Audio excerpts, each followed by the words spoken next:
boa noite. Nossa aula hoje vai contemplar a semana do dia 31 de agosto a 4 de setembro. Eu sou a professora Adriana e nós vamos conversar a respeito de análise ambiental e gestão de resíduos na disciplina de legislação e normas, do Colégio Elísio Viana. Então, como a gente já conversou nas aulas anteriores, o ponto de partida, no sentido jurídico, de regras e preceitos básicos da legislação ambiental começaram em Estocolmo, na Suécia, em 1972. Depois, esses conceitos foram ampliados durante a Eco 92, que foi realizada aqui no Rio de Janeiro, tá? Essas duas conferências, elas criaram princípios globais a respeito de sustentabilidade, tá? Esses conceitos que nós usamos hoje, essa importância legal que o meio ambiente tem, foram fundamentadas em função dessas duas grandes conferências, tá? É muito importante a gente entender que essa época as questões ambientais elas não eram vistas com bons olhos, né? Se hoje em dia elas já não são vistas com bons olhos, naquela época era menos ainda, tá? Nós estávamos na primeira conferência de Estocolmo em 1972, o Brasil estava no regime militar, tá? Num regime onde o foco era o desenvolvimento econômico, a diminuição das desigualdades sociais e falar de meio ambiente, né? Falar de não desmatar florestas, não extrair insumos em um país subdesenvolvido é travar o desenvolvimento econômico, tá? Então, num ponto de partida, os conceitos associados ao meio ambiente aqui no Brasil não foram vistos com bons olhos, tá? Quando a Eco 92 surgiu aqui no Brasil, as ideias já foram trabalhadas de uma maneira diferente. Então, a sustentabilidade foi vista como uma possibilidade de crescimento, tá? No sentido de você diminuir custos, tá? A partir do momento que você desenvolve uma tecnologia limpa, você perde menos insumos, gasta menos combustíveis e dessa maneira você consegue diminuir gastos, tá? Então, essas ideias que a gente tem prevencionistas, elas foram durante muito tempo utilizadas, tá? O grande objetivo aqui é que vocês vejam o seguinte, não é atual, né? Não é só de agora a preocupação, tá? As medidas protetivas são atuais. Então, por exemplo, no início da colonização do Brasil, as ações intituladas Ordenações do Reino, elas estabeleciam questões associadas ao meio ambiente, tá? Então, elas continham regras de conduta que impediam práticas destinadas ao desperdício, né? Práticas destinadas à destruição dos recursos naturais, né? Algumas designações falavam até mesmo a respeito da fauna, e essas designações foram colocadas em práticas, tá? Então existia a preocupação com o meio ambiente, ela sempre existiu, tá? Só que de formas mais amenas, tá? Existe outra relação, né? Outro relato que durante a colonização holandesa no Nordeste ocorreu a proibição do lançamento de bagaço de cana nos corpos receptores, né? Nas águas superficiais dos rios. E ocorreu também a proteção aos cajueiros, animais e pássaros. Tá? Quando a corte lusitana veio para o Brasil, né, a preocupação ambiental continuou. Né, a gente pode visualizar isso com Dom João, que fundou o Jardim Botânico. O grande objetivo ali era adaptar a criação das espécies naturais. A gente tem que lembrar que o Brasil, durante muito tempo, foi fornecedor de um pigmento extraído de uma árvore chamada pau-brasil. Tá? Então, o corte do pau-brasil foi muito grande no país. A floresta atlântica foi quase que totalmente destruída em função da extração dessa madeira que servia para a extração de um pigmento avermelhado, tá? Muito utilizado para a confecção de roupas, né, para o tingimento de roupas. Então, nós tivemos uma colonização e exploração, né, os nossos recursos naturais eles foram explorados ao máximo, mas existia mesmo assim uma preocupação, tá? Com a independência, a criação do Código Criminal em 1830 definiu a conduta acerca do corte ilegal de matas. Em 1850, a Lei de Terras, né, doutrinou informações a respeito da derrubada e da queima de florestas, tá? Mas é notório, né, daí a gente entra de volta na questão do Estocolmo, não somente no Brasil, que só em 1900, na década de 70, né, lá em 1979, com a portaria Minter, que o meio ambiente começou a ter assim uma questão associada à lei, tá? Então o lixo começou a ter um controle, uma destinação adequada, tá? Quando a gente fala de legislação ambiental, a gente volta, né, para a Conferência de Estocolmo, né, que ocorreu em 1970, em decorrência do agravamento de problemas ambientais, principalmente associados a uma política de crescimento econômico a qualquer custo, tá? O que a gente teve lá em 1972 nessa conferência, né? Alguns países defendiam o crescimento econômico a qualquer preço, inclusive o Brasil, tá? Outros países diziam, não, tudo bem, a gente pode crescer economicamente sem ser tão exploratório, né? A gente pode controlar as questões associadas a isso e reverter, né? Então eu não preciso necessariamente cortar uma árvore se eu vou usar só a casca. Eu não preciso cortar, extrair determinadas substâncias se o que me interessa realmente são as folhas. Né? Então os conceitos começaram a mudar. Tá? Então o termo sustentabilidade começou a tomar força. Quando a gente fala de problemas ambientais no Brasil, a gente tem assim dois grandes marcos, tá? O primeiro foi em 1975, com um problema na planta da Shell, tá? Shell BASF, que é uma empresa alemã, né? Essa empresa ela foi fundada em 1865 na Alemanha. E a produção aqui no Brasil, em 1975, estava associada à produção de agrotóxicos, os chamados organoclorados, que hoje em dia já não são mais usados, nós usamos os organofosforados. Os organoclorados têm um tempo de vida no solo de 35 anos, tá? Então, como o tempo de vida deles era muito significativo, a contaminação ambiental estava tomando proporções muito grandes. Teve esse problema associado à empresa, tá? A empresa contaminou o rio Atibaia e em 1990 teve 3 vazamentos bastante representativos, tá? Jogando lixo, resíduo nessa região aqui, nesse rio, tá? Fora a BASF, nós tivemos um problema com a Ródia. A Ródia é uma empresa francesa, tá? Ela está no Brasil há muitos anos, se eu não me engano, desde 1919. Essa empresa aqui, ela comercializava pesticidas, tá? E a produção foi interrompida em 1985, tá? Só que a produção para consumo interno foi controlada, mas para exportação ela aconteceu até 1998, tá? Então, durante muitos anos, a empresa ela contaminou o meio ambiente em função das características de processo que ela tinha, tá? E porque as questões ambientais elas não eram tão rígidas, né? Então, às vezes a empresa ela está poluindo sem nem ter a intenção de poluir.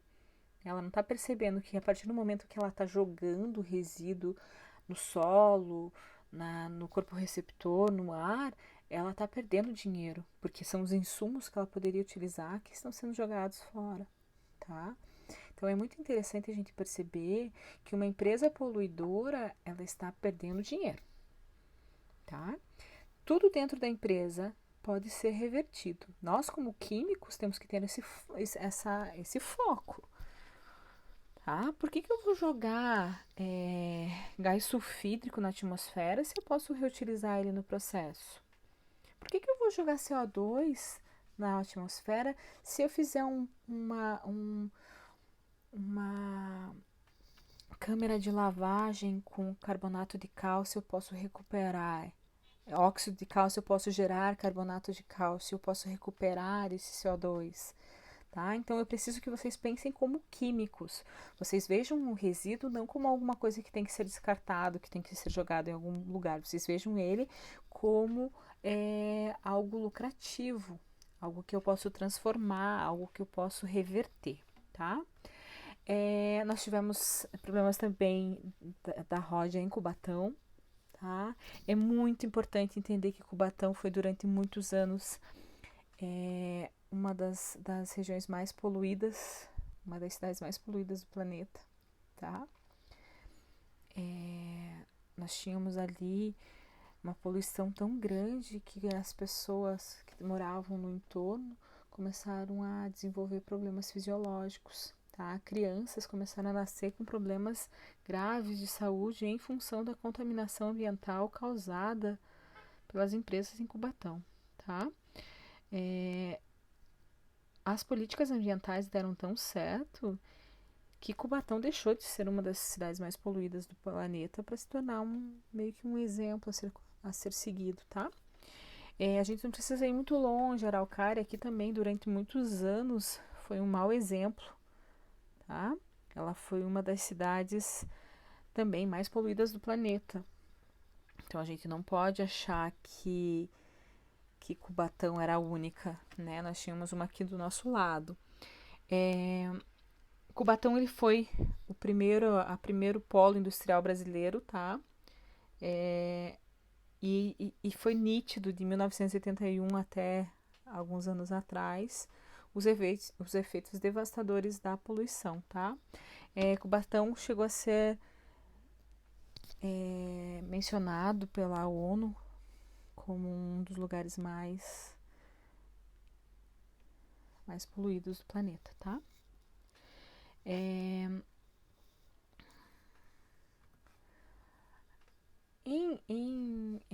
A gente teve também um problema bem interessante não, né? Muito significativo, desculpem, da ROD em Cubatão com relação ao ascarel. Ascarel é um óleo usado nos transformadores elétricos, né? Então esses postes de luz que transmitem transmitem energia, né? Eles têm transformadores e dentro do transformador tem um óleo chamado ascarel. Ele é extremamente tóxico, tá? Então, uma montanha de 2.700 toneladas contaminavam o solo da fábrica da Roja, né? Foram retiradas dali e levadas para incineração na Bahia, tá? 900 toneladas aproximadamente. Só que o que acontece? Essa carga, né? Ela é rica em cloro, ó. Então é o hexaclorobutadieno, é o tetraclorobenzeno, é o pentaclorofenol, é o hexaclorobenzeno e derivados de solventes clorados. Todo elemento clorado, se for queimado a menos de 800 graus, que é a temperatura de uma incineradora, ela vai gerar uma substância chamada dioxina, que é extremamente tóxica, que é extremamente poluente. Então, o que a gente teve aqui? A gente pegou uma contaminação, né, sólida e transformou em uma contaminação atmosférica, tá? Então, ocorreu uma incineração e essa incineração liberou uma quantidade muito grande de dioxinas, tá? A legislação ambiental, ela tem, a partir de 1987, uma característica diferenciada.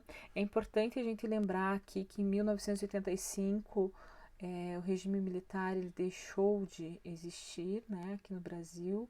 Nós iniciamos uma democracia. Essa democracia iniciou-se com Tancredo Neves, que morreu, e o Sarney assumiu. Depois do Sarney assumir, através das diretas já, né, nós tivemos uma eleição. Essa eleição Foi uma eleição direta, com voto direto, em que o Collor, né, o Fernando Collor de Mello, ele assumiu, né, o governo do país. Nós estávamos afundados em dívidas, tá? O regime militar tinha feito empréstimos bem substanciosos para construir grandes obras, né, que nem a Itaipu, Binacional, a Transamazônica, né, que se fossem hoje, em função das questões ambientais, elas não seriam, né, colocadas em prática tão facilmente. E nós estávamos com uma dívida muito substancial, assim, então nós não conseguíamos mais dinheiro emprestado do FMI, tá? Quando o Collor resolveu abrir a economia brasileira, tá? Uma das propostas, né, associadas a isso foi o desenvolvimento de uma legislação ambiental, tá? Então o FMI disponibilizaria dinheiro, né, emprestaria esse dinheiro desde que o Brasil tivesse, né, uma gestão ambiental, vamos dizer assim, uma legislação ambiental mais voltada ao desenvolvimento sustentável, tá? Então, esse desenvolvimento sustentável, ele estabelece metas, regulamentos, incentivos e padrões ambientais, tá? Então, isso aqui é o objetivo do relatório da Brundtland. Uso eficaz dos instrumentos econômicos, estímulo às empresas a investir, a prevenir, a restaurar, a compensar danos ambientais, tá? Ampliação das avaliações ambientais, estímulo à ação da indústria na adoção de tecnologias limpas por meio de troca de informações. Então, até alguns anos atrás, o fluido de caldeira, né, o combustível de caldeira, era óleo bituminoso. Ele é óleo pesado que gerava uma quantidade muito grande de poluentes, tá? Existe um incentivo para troca, né? Hoje em dia, a grande maioria das caldeiras, ela funciona a gás natural, né? A GLP, em alguns casos. Então, esse estímulo aqui gerou frutos muito, muito bons, tá? Então, aqui cabe a parte do Collor, né? Na década de 90, a redemocratização no início da década começava com um país ambientalmente correto, tá? A primeira lei ambiental ocorreu em 1981, que foi a 6.902, que instituía a Política Nacional de Meio Ambiente. Criou o CISNAMA, tá? O CISNAMA aqui ele veio a fundamentar Ministério do Meio Ambiente, IBAMA, institutos estaduais, secretarias municipais de meio ambiente, tá? Tudo isso como um instrumento de defesa, tá? Defesa ambiental. Essa implantação da política ambiental fez com que esse sistema aqui se tornasse muito forte, tá? Então ele começou a criar conselhos, a criar normas, a regulamentos, né, a respeito do que poderia ser feito com relação ao meio ambiente, os padrões que deveriam ser seguidos para garantir as questões ambientais, tá? A Constituição de 1988 foi um passo decisivo para a formulação da nossa política ambiental. Pela primeira vez na história de uma nação, uma Constituição dedicou um capítulo inteiro ao meio ambiente. Então, a gente tem que se orgulhar do Brasil em função dessas questões, tá? A gente sempre sabe dizer muito bem o que tem de errado no Brasil, mas as coisas boas a gente normalmente não sabe citar, as coisas boas que acontecem no país. Então, aqui nós tivemos um marco, né? Existe uma divisão entre a responsabilidade do governo e da sociedade na conservação e preservação ambiental. Foi criado também o IBAMA, tá? Que é o Instituto Brasileiro de Meio Ambiente e dos Recursos Naturais Renováveis, que dita as regras a serem seguidas, tá? A gente teve aqui a Rio 1992, que foi uma conferência muito importante, com uma participação gigantesca de muitos países e principalmente de ONGs, né? Então as ONGs participaram em peso, tá? Estabeleceu uma convenção do clima, né, que falava a respeito da emissão do CO2, a Convenção da Biodiversidade, que estabeleceu a proteção com relação a gêneros e espécies, né, de plantas e animais, Declaração da Carta da Terra, Declaração sobre as Florestas e a Agenda 21. tá? Então, a Agenda 21 foi um marco também. Por quê? Porque estabeleceu regras e metas a serem cumpridas para 10 anos serem discutidas, tá? Então, em Joanesburgo, na África, em 2002, foi discutido o que os países fizeram para cumprir a Agenda 21. O Brasil tinha cumprido praticamente todas as metas estabelecidas, tá? Sendo que os outros países não conseguiram cumprir. Então, se a gente for pensar em legislação ambiental, em leis, nós temos uma fundamentação muito boa e essa fundamentação não pode ser deixada de lado, tá? Ela não pode simplesmente acabar, tá? Então, na Agenda 21, estabeleceu-se os conceitos de agricultura sustentável, cidades sustentáveis, gestão de recursos naturais, diminuição da desigualdade social, infraestrutura e integração, ciência e tecnologia para desenvolvimento sustentável. Tá?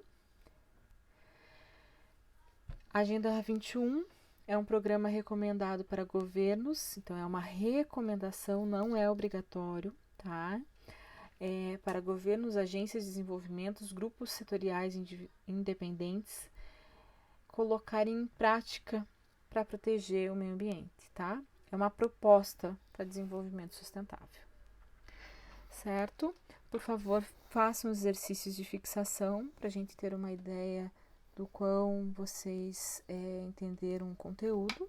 Qualquer dúvida, coloquem no mural que eu respondo assim que eu perceber, tá? Muito obrigada, boa noite.